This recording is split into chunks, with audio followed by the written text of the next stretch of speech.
For the past 13 summers, the nation's best comics and rising stars have gathered on Nantucket. The Nantucket Comedy Festival is a highlight of the island's summer scene as it benefits the Standup and Learn Foundation for local youngsters and provides a series of hilarious evenings.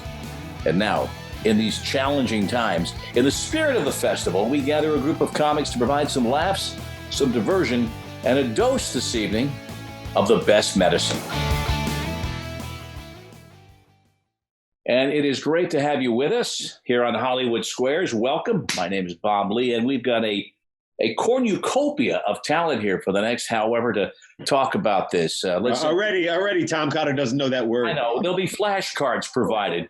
Raise your hands as I introduce you, runner-up and top human finisher on Season 7 of America's Got Talent, Tom Cotter. There he is, teacher's pet. Stand-up comedian and bubble hockey champion from Hampton Beach, New Hampshire, Jimmy Dunn. Jimmy. Yes, that's his look. That's Jimmy's look. He's got that, like, that's his look. The Jimmy Dunn look. It's patented. Jimmy on T-shirts. On time to come home with the Boston TD Garden, Kelly McFarland. Hi. Oh, and the founder of the Nantucket Comedy Festival, whose greatest contribution to comedy was his days as a professional soccer player, Kevin Flynn. Hello, Kevin. I like that. Very good. Welcome all. All right. So here we are, and in the spirit for diversion and laughs, and I guess we're kind of, Jimmy, I guess we're all kind of self-isolating. You know, when I grew up in Jersey, we simply called it house arrest. But how's it been for you and yours? We're good. I'm on Hampton Beach, and I actually have a little playground out front in the house. So I'm here on the beach, and it's fine. I don't have to go anywhere, and I kind of like it. You don't go anywhere anyway, Jimmy. Usually, Jimmy has more toys than anybody in the country. He's got Jeeps, surfboards. Cotter's got the blow-up dolls. But you have athletic activities. That took 1 minute to get to. Yeah.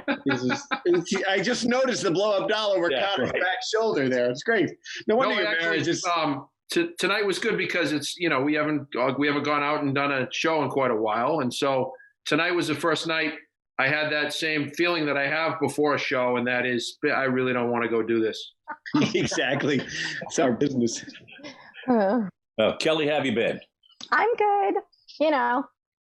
I don't love it as much as Jimmy. I think Jimmy would just go chase a butterfly all day if he could, if there was a sandwich at the end of the thing, you know what I mean? But I'm like stir crazy. I'm starting to lose it. Like, I'm making puzzles. And I'm in a very small space with my husband and the smaller one, and it's just a lot. Still talking. This is nice. Nice seeing you guys. Yeah, it is. It is. Yeah. How is Kelly? How is that with the husband thing? Because I'm spending a lot more time with my wife than I have in 20 years. Did you know he's here all day? Well, that's usually me. I'm usually here all day, and I don't do a whole lot, but when I come home, I have to make up a list of stuff that I pretended that I did. Oh, yeah. Now she knows for the last 20 years I've been lying to her. So most of the time during the day, I make sure that I move my hair a lot, so it looks like I've been writing or cleaning something. And now he's just here all day. And he's in his underpants. He doesn't put pants on. He's working from home, really doing it. Taking a page out of Cotter's book there, working in his underwear. No pants. And by the way, making puzzles, are you doing puzzles, or are you actually making them? Well, what do you guys call it? Making a puzzle or doing a puzzle? Doing a puzzle. Doing a puzzle. Or a blow-up doll, depending on 500, 1,000? 1,000. 1,000. You don't mess around. Look at you, 1,000 pieces. What do you call it, Tom? Making or doing? I say I'm doing my wife, but I'm making a puzzle. Oh, see, I say I'm making your wife a puzzle. What I say. That's ironic with a guy who's actually got a make believe wife behind him. It's nice. Very real to me, Jimmy. Very real to me. Is this your office?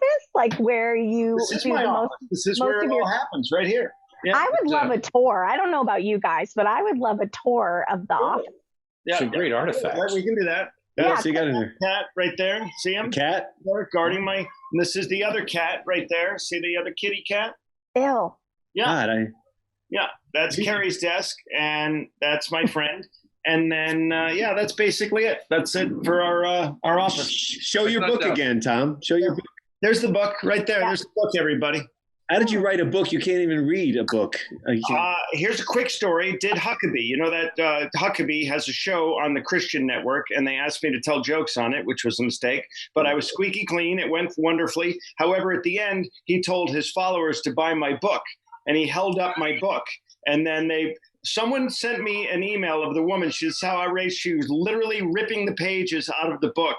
And I had to send her a refund and some other people a refund. They were outraged about the book. I had no idea he was going to try to sell my filthy book. So is it what actual page did they pull out of there? Every page. Every page. That's just binder. Not the good book. Ripped the pages out of the book in a little video message. And then I had to send her a refund. Oh, sorry, everybody. Did you purchase that book online? They did. They bought it on Amazon. And are there Amazon reviews on there? Yes, and aren't they fun to read? Two of them are particularly scathing. I got one on my cruise ship book that said, "This man is the worst person in the world. I hope he finds something that he likes." Oh. Now, who would write that, Jimmy? Do you think it was like a cruise director? Probably, or some. I don't know, people are pretty passionate about cruises, and I laid into them pretty hard. Not anymore. Yeah. No, look, if you get on a cruise ship now, I have no empathy for you. Good luck to you. Well, Jimmy, Operation No. I don't know. Do you put it in the book where they said the one cruise director? I mean, they look for a reason to throw you off. They think they own you. It's terrible. And then they try to throw you off for drinking, and you're like, I haven't had a drink in 20 years. Yeah, something like that, right? Yeah, that was the first chapter of the book when that all went sideways. But yeah, I can't believe. I know we're not trying to get political, and I know Nantucket certainly doesn't want cruise ships stopping out there. No, I can't believe we're bailing out the cruise ship industry at the end of this. That's insane. They don't even pay taxes. That's the part. The ships are all registered in other places, and why the hell are we going to bail them out? But the stock is ridiculously low. So, yeah. Oh, listen to you. A little opportunity like somebody's there. been to CNBC today. Yeah, talking things. You know who needs a bailout? This kid right here. Yeah. Comics. Yes. I don't know. Maybe Mr. Cotter with his 3 children. Yeah. Hello. You know what I mean? Like, we are taking a beating. I mean, it's unbelievable. They keep talking about restaurant workers. Well, we kind of work in restaurants, and we're not. I don't know if you guys are applying for unemployment. We're not, because I don't think we're eligible or something. But we might be. We might be. They said today gig economies are there because. Look, restaurant workers, entertainers, everybody, kitchen workers, these are the people who, and what's amazing to me is my niece is an oncology nurse at Sloan Kettering in New York City.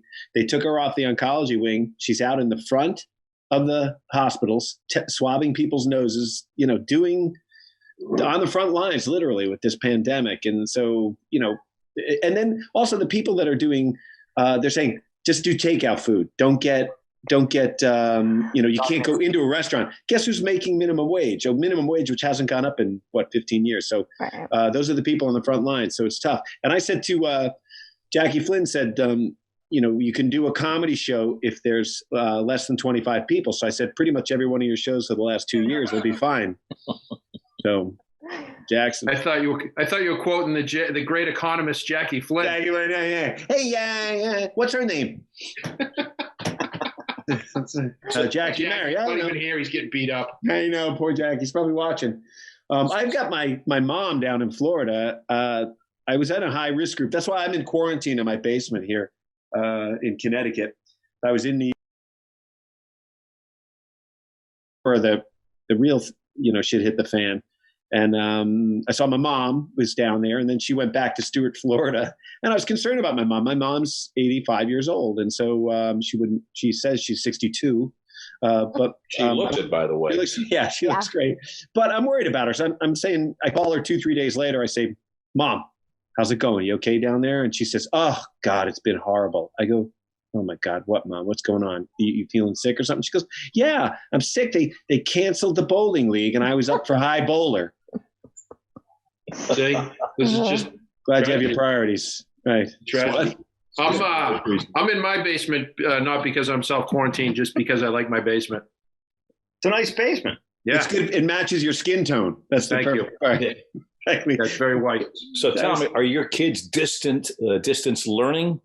They are. They're online every day. How's that going? I think you're supposed to call them slow. You can't call them distant learning. Yeah. No, they are. They're a little slow, but it's not distant learning. But they're online every day. They have classes online, and then they have projects they have to do. And so, one of them it's homeschooling. So one of them will be the valedictorian, and I'm very proud of them. Very, very good. Nice. My kid isn't doing any of that, by the way. He's a freshman, and they have given them nothing to do. He's been on the computer. It just wasn't schoolwork, I would imagine. Yeah, I mean, he should enlist because he plays enough Call of Duty to know what he's doing. He's just like, we keep asking him, do you have assignments? He's like, no, I went into one of those classes and they just wanted to know how I was feeling. And I was like this. Yeah. Are they calling Call of Duty Pornhub now? Is that what their kids call it? Sure. Pornhub's free as of today. Thank you, Jimmy. I read that somewhere online. How do you know that? I just read it somewhere. Where did you read that? Pornhub.com. Where'd you read that? Right on the top of their website. Third grade math teacher right there coming at you. Tom, I think that deserves a honka. Let's see if we can get one from him. No, but I will say it's now called Call of Booty. Call of That is a Cotter joke, Dunsty. Yep. That's a Cotter joke right there. Well done. So, I almost coming back from Florida to New York on Spirit Airlines. Because you got the dough. Don't do that. But it was the only flight that was going there that day. So I'm on that flight. I'm at Fort Myers Airport, and I walk up to the urinal, and there's an old timer standing there. He's got a Korean War hat on. It's turned sideways, and he's got a mask on his face. He's an old timer. He's got to be, I'd say, mid to late 80s, right? And he's urinating. And unlike you, Cotter, I don't talk to people at the urinal. And so you can't because your mouth is full. But go ahead. Oh, boom! So I go, thank you, sir, for your service. And he goes, well, thank you, son. It was an honor to serve. And I said, all right. And so then we just assume our positions, looking straight forward. All of a sudden, out of the stall comes a kid. He's like 19 years old. He comes out. He starts walking out of the bathroom. And I go, hey, where are you going? Wash your hands. He goes, I'm not gonna get the virus. I go, you might not get the virus, but if you don't wash your hands, you're definitely gonna get punched. And he goes, punched? By who? I go, by me. And then the old timer goes, and by me too. Wow. So I go, don't worry, I'll punch him more than once. Problem is I can't throw a punch anymore. So I still got the kid. You what? I got the kid in that fight. I know. I'd take the kid too, I think. I'd take the old man. I think he would win. So. Anyone else have any bathroom stories to share? Oh, Cotter can't tell any of his. No, I can't. How's the battle for control of the TV and streaming remote been going for anybody? Any good new fixations or binging? Have you watched Tiger King? I watched the Tiger King. Starting tonight. It's everybody I talk to says it's outstanding. So you're the fourth person in the last day. Bananas. What's it on? It's on Netflix, and it's about this guy, Joe Exotic. And Jimmy, you watched it? Oh, yeah. Yeah, I don't want to say too much about it because it's about a guy who runs a zoo, and then he's got a rivalry with a bunch of other zoo people, and it's a deep dive into the zoo world, and that's like the D story. That's really. And also, would you call that a zoo, Jimmy? No, but they call it a zoo, but it's a Florida zoo. Okay, fair enough. We went to a couple. We went to, when we were down there at spring training last year, we went to a gator zoo that was kind of the same thing. Like a guy had maybe 12 alligators and a gated, a gate out front. Yeah. And you paid and there was a gift shop and the guy put his hand inside a gator's mouth. It's the equivalent of that, only with giant tigers. I got super excited because my parents live in Delray Beach, and in Florida, and we go to this place called Lion King Safari where you ride. Have you been there, Tom? Yeah. Oh my God. And it's like, I wouldn't call that a zoo. It's just like they do come up next to your car though, which I really like. What comes up next to you? Like a bunch of stuff. I saw like toothless Floridians. Yeah, they're like, hey. There are a lot of those in this show too, yeah. There's, oh my gosh, so much hair, so little teeth. It's, no, what did you see when you were there, Tom? Like, there are lions. I went to you went to Hooters, but it's a heavy petting zoo, and there's a condom machine next to the sheep exhibit. It's very awkward. And the endangered species section, they had a virgin from New Hampshire. Sorry, Jim. Really? There, he somehow managed to get all of us in that one, I think. The sniper. I remember I saw the dry hump camel, and that was really. Boom. Done. I got nothing. It's Cotter jokes. That's the mascot of a Catholic high school. Yeah, you got to watch it. Bob, you're starting it tonight? Yes. Oh my gosh, Kevin, watch it. It's amazing. I'm just about to. My girlfriend and I are just about to finish The Outsider, based on the Stephen King novel, written by Richard Price. I think I love his writing. It's good. He's but it's that paranormal stuff which I don't really dig, but it's been pretty good so far. And I want to see the Al Pacino one that's on Amazon. Oh yeah, I haven't seen that yet. I heard it's good. Nazi Hunters. Yeah, Hunters. Yeah, that's supposedly pretty good. I mean, this is a good time for all of us to binge out on everything. And this is, content-wise, this is probably one of the greatest times to be alive, television-wise. I don't know about that. Besides the ESPN Sports Center days for Bob Lee. Man. Yeah, Bob, let me ask you that question. What's that now? How are you handling not having anything? I'll tell you from my end, I don't have anything to gamble on, and I was betting on Russian table tennis last night. Oh, boy. So, like, where are you? You must be losing your mind with those sports. Reruns are on, and you get somebody really stupid, in the next apartment over to bet you on something from 1982, and maybe you just might, you could do a bet. But when they used to tape delay NASCAR, I used to bet with my brother. I'd say, all right, I pick two racers, and then you can pick anyone else. You can have anybody else, and I'd always pick first and second because there was in the paper. Yeah, it's really your brother was not the brightest bulb on the tree. My brother's a college dean right now. They really? I'm an unemployed comedian. Knowledge is good, by the way. Bob, that's a good question, though. You're retired now from ESPN, so you have some time in your hands to grow. And I'm squandering my life doing things like this. But would you say you're a sports fan or a journalist? I mean, do you like? I tell you, it's a true story. I talked about it on the Paul Feinbaum show on ESPN Radio yesterday. I mean, is it a bathroom story? No, it's not actually. It may not even be funny, but then it'll mirror everything you've done. Home run. Bingo. I had a callback. I was crawling out of a YouTube wormhole the other night, and on the side of the menu on the YouTube page, it was like Met highlights. I'm a big Mets fan, and today was supposed to be opening day. Opening day, yeah. And I tell you what, it was emotional. It's like it really hit you what we're all missing. I mean, we're missing a lot of stuff. I mean, you can't hug your grandkids. You can't do this. You watch, my dad's 88, living in Jersey, so that's an 0-2 count. But watching the Mets and say, man, that I think people are really image by image, institution by institution, coming to realize what we don't have at hand and how important this all is. And it's not funny, but it's people are making adjustments, and that's the one we all have to make. Now, no flipping baseball like today. Somebody said, "Hey, how about 7-inning Major League Baseball doubleheaders?" No, yeah, Jimmy, I agree with you. It's like, hasn't our world been torn asunder enough? We're going to do that now.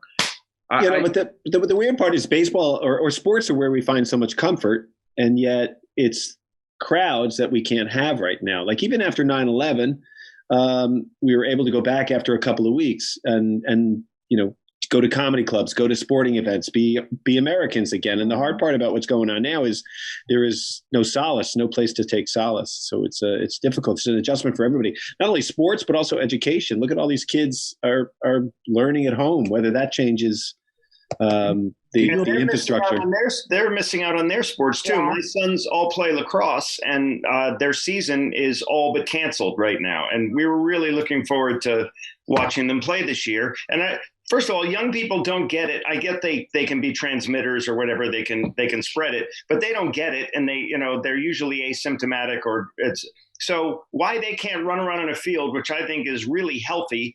If you don't have a crowd, I don't see why they can't still play the games, and that's very annoying to me.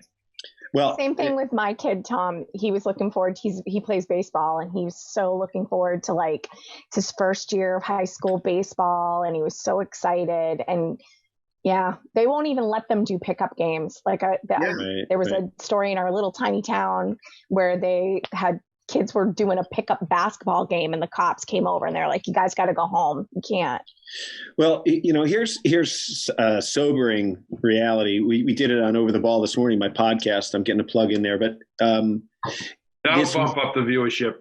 This one, the 8 people that were listening to it. Bob Lee was on it this morning, so maybe were.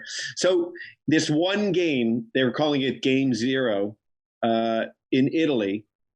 After the game, 35% of the players had coronavirus. So, and when they heard about this and the NBA did it, if you have one NBA player that has the coronavirus, they're bumping up against each other, sweating. It's like, you got a 50-50 chance of getting it just from that game. So people were talking about, okay, let's do these sporting events with no crowds, but it's not the crowds. The crowds will pass it on, but also the players. And then once the players get it, they go back to each other's homes, their grandparents, everybody else. So it's just a total shutdown. It's got to be, what happens. There's a cameraman for Fox Sports Detroit who's in a coma right now with COVID, and he was in the locker room with all these NBA players. So whether he got it from them or he gave it to them, but he's in his 50s. So maybe he has other underlying problems, but it's not just the players. It's not just the people with the team. I mean, I tell you, I sit here and I watch studio programming at ESPN, and then part of me gets angry that we're still asking people to go in there. We're not as essential as ABC News. We're just not. But they're doing it from home. The news people are doing it from their homes. Exactly. And isn't it funny as we sit here, as we do with Tom, and you see somebody come up and they're in their office, and I'm listening to them, but what the hell are they reading? Who's in that picture? Oh, yeah. You learn a lot about them. A whole new archaeological dig going on every day. Bob, you have a llama and a kitty cat behind you. So this is true, but this is the spare bedroom that, by the way, Jimmy hung those pictures when he slept in this room last year. Those are his. Okay. And they were well hung. So. Kelly, here you go. You've got Belushi. I have, for some reason, the Swedish alphabet and pictures of myself. That checks out. That's the real alphabet. That's the English alphabet, right? No, that's the until really? The end. Until the end. Yeah, the last 3 letters. They just had 3 letters left over. They put them on the bottom there. Yeah. Yeah. I just want to make sure. And pictures of one of the festivals and then one of me. Also, I don't know that dry event is to code. It's definitely not. Nothing's to code down here. It's all. Just saying, there's a guy in the middle of a construction job. It's an 1859 barn, so it's. No, it's cool.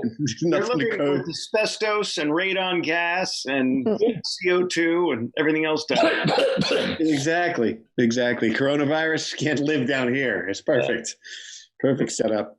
So. Well, listen, Jeopardy's on in 6 minutes. This has been a lot of fun. Oh, really? You can see you got your priorities going. I watch every night. You know what I'm going to watch? Just because I'm watching you, Jimmy, I'm going to watch Animal House again. Who's watched that lately? Has it held up? I tried to get my sons to watch it, and they just unfortunately lost interest. And I really want to have a DNA test. It's very sad. Does it become one of those movies, kind of like Blazing Saddles, that you couldn't make today? Blazing Saddles is funny, though. Lake Club, you couldn't have Otis Day in the Nights. You couldn't have half the dialogue in the movie. Yeah. Did you hear? You can laugh your ass off at it at home, but you just can't make it today. Blazing Saddles, I heard an interview with Mel Brooks, who even comedians say he's just, the top 2 funny guys around. And they asked him, he talked about even making it back then, they wanted everything cut out. And then when he said after a while, he goes, I just have to leave this stuff in. And Terry Gross said, what got cut out that you really miss? He goes, well, there's the one joke where the lights go off and Madeline Kahn says, is it true what they say about black men? Is it true? And all of a sudden you hear, she goes, oh, it's true. And that was the big laugh. And he goes, well, and Terry goes, well, what was cut out? So apparently when the lights go out, she goes, "Is it true what they say about black men?" She goes, "Oh, it's true, it's true." And he goes, you're kissing my arm." Never, you couldn't get the first half of that out today. But well, you could do Archie Bunker today. You know, No. I mean, everything is so PC. It's crazy. The only way you can do Archie Bunker today is if you do a remake of Archie Bunker, ironically, and say, right. "Can you believe we were doing these jokes? Yeah, they're funny." Times have changed. I don't know about that. I think when we come out of this on the other side, I think a lot of rules are going to be like, really, after all of this, you're worried about that? I think your lips to God's ears. I hope you're right, man. Because I hope we can go back to doing what we did without every word being analyzed and dissected. Is this sexist? Is this, Though, Bob, you lived in a different world than comedians do, so it's sort of the rules are different, certainly different. But what's gone on, and I've heard a lot of comedians, speak or read about them talking about this topic, about how, especially those that work the college circuit in the age of the cell phone and the PC wars and snowflakes and safe places, that, Seinfeld says you're afraid to try material out. Right. I mean, do any of you guys have any of those trepidations? You've written a new bit, and are you self-censoring even as you're writing it? Well, Cotter doesn't have any material, but the others can answer that. Kelly, Jim? I think I try to just stick with what I know, and I just write about like what I'm doing and my perspective. And then I had someone, actually, a fellow comic, a person of color, pointed out to me, he's like, "Well, that's why you're safe, because you're, white woman. You're talking about being a white woman." And I'm like, well, okay, that's fair. I mean, I think I would like to be a little more edgier. Like, I think the conversations that we have when there's no cameras and we're kind of hanging out and we're being funny and cutting up, those are, The one thing with that, though, Kelly, is when comics are hanging out, it is a really diverse group of people. It is. It's every race, religion, ethnicity, and we're all just hanging around and nobody's getting offended because we're all there. Yeah, and gender, right. I think about how much I hang out with you guys, and I mean, I'm not, you're not careful and I'm not offended.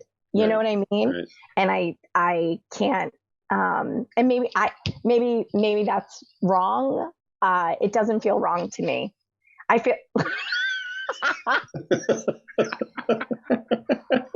Really? Doesn't feel wrong at all? I'm okay, Tom. That's sexually harassing. I agree. To Bob's point, though, Seinfeld wrote that op-ed to the New York Times saying he'll never work at a college again because of this political correct crap.